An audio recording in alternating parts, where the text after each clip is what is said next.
Hello, good day to you. My name is Barry, and today I'm going to discuss something that really very few people know the difference, and it may be a puzzlement to many. Though, of course, for most, it may not even have crossed their minds. But this topic is going to be on the subject of the similarities and differences between karma or karmic patterns and past life influences. So let me just give a little definition first because that'll make everything easier to understand. Karma is frequently misunderstood. Karma can be said to be, a lot of people say karma is punishment, retribution. You do an act and then you have to face karma. Not really. I mean, yes, that is part of what karma is, but karma is not retribution. Karma, from my understanding, is basically about balance. When you've had a number of lives that have gone in a certain direction and it hasn't really been in others, then karma goes and brings a sort of balance by having you experience the other side of the coin. I'll give some examples in a few minutes. Now, past life influences it's also related to lives previous to this one, though karma can be in this life also. You can accumulate karma and then you have to work it through. But karma can be either this life or other lives. Past lives, obviously, is other lives. And in that, if you've had very, very strong, let's say, situations or affect, particularly if it's gone on for more than one life or if it's very powerful and traumatic, it will be stored in the soul and it will influence you in this life. Past life influences don't really need to be worked through. They just need to be healed and cleansed. Karma, on the other hand, needs to be dealt with. So let me give you some examples. If, for example, you've been a miser in several lives, always holding on and hoarding and not helping others, in this life, you may be a philanthropist or a spendthrift, someone who spends all their time giving away everything that they have. Balance.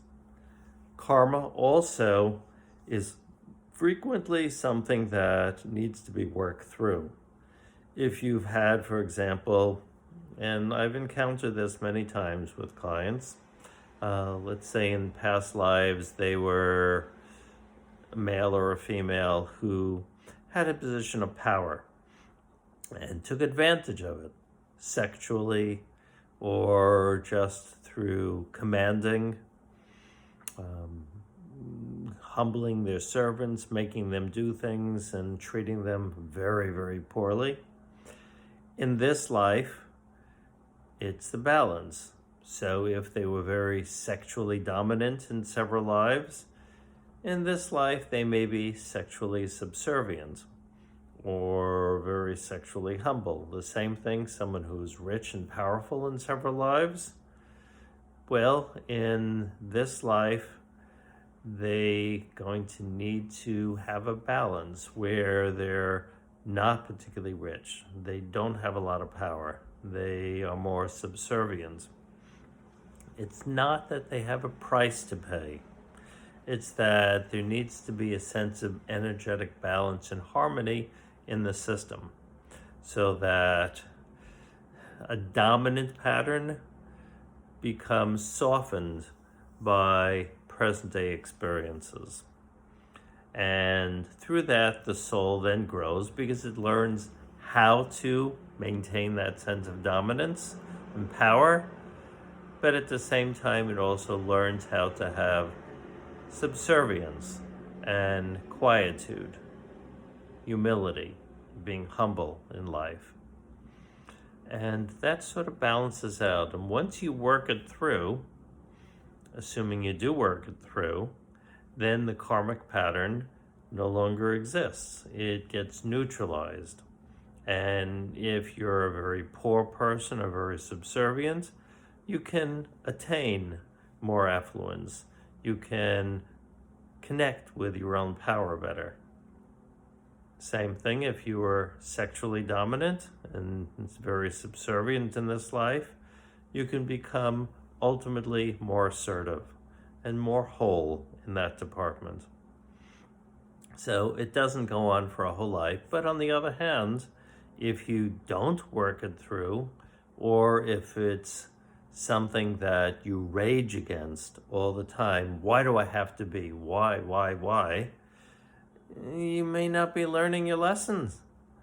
And therefore, it may continue throughout the duration of this life. It may even go into the next life. The object of karma is for you to learn your lessons to achieve a state of balance and harmony. Past life influences are totally different. One does not have past life influences to learn a lesson, to balance something out.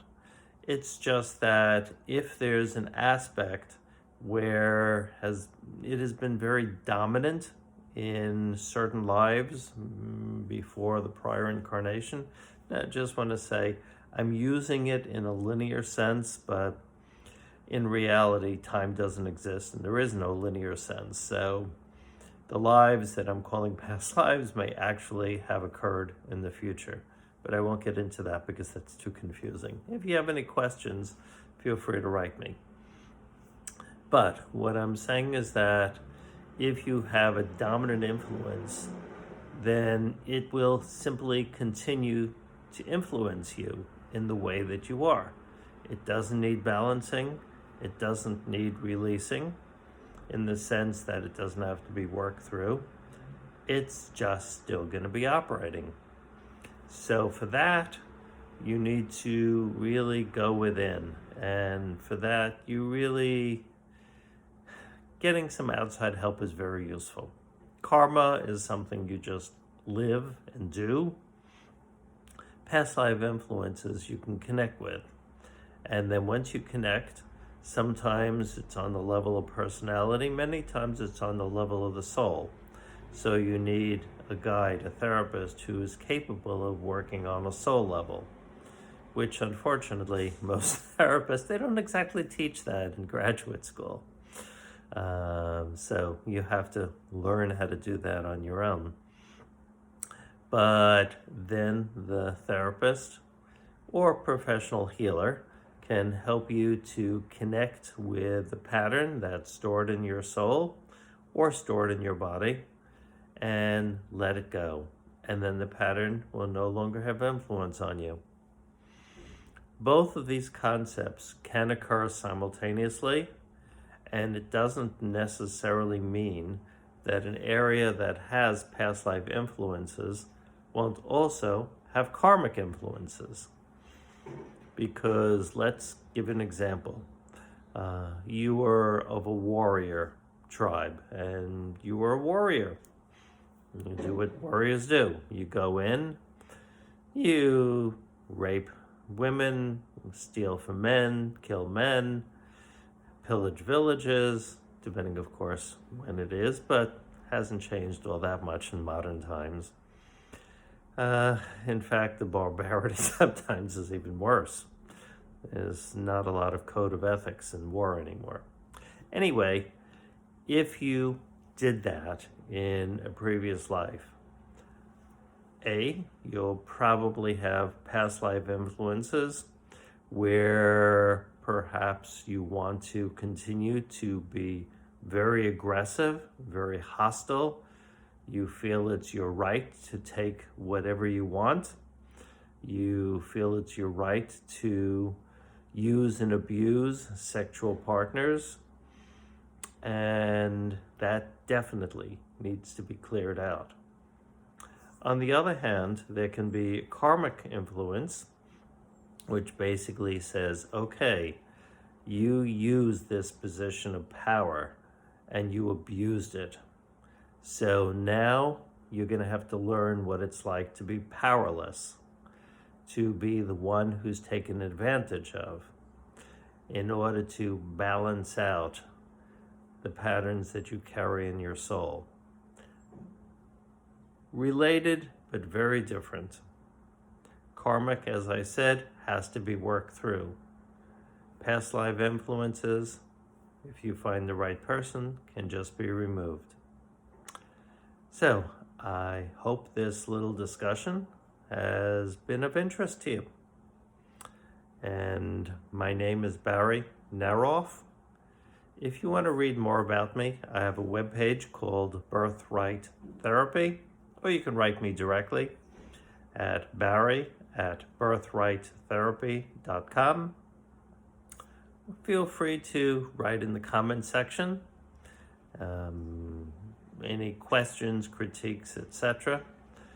And I would love to hear from you. If you like what you're hearing, please do subscribe. And there's a little bell next to the subscribe button. If you hit it, then you'll be notified when new postings are placed on my website. On the YouTube channel.